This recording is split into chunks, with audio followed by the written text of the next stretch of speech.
So how can you access the Apple Songs offline on your iPad? Let's get started. So if you're new to this channel, make sure you subscribe right now and you're not going to miss anything important.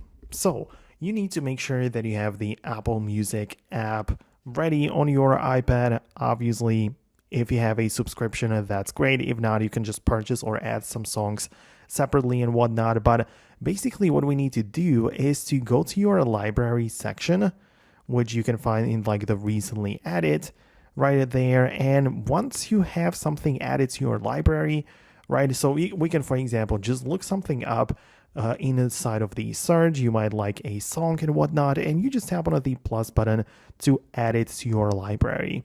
So in your recently added, you can see we have it right here.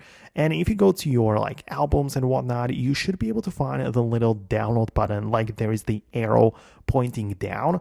And you click on this, the songs inside of that album will be saved for offline use. So it doesn't matter if it's just one song or all of them, you can do it like this. As I said, you can do it for the whole album, or you can select a specific song and then download just that one if you want to separate it in that way.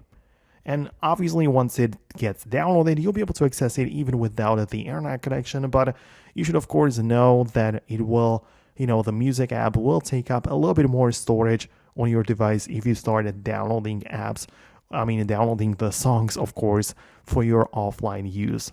So that's how it works. It's pretty simple that way. I just wanted to quickly explain that. So let me know what you think about that below.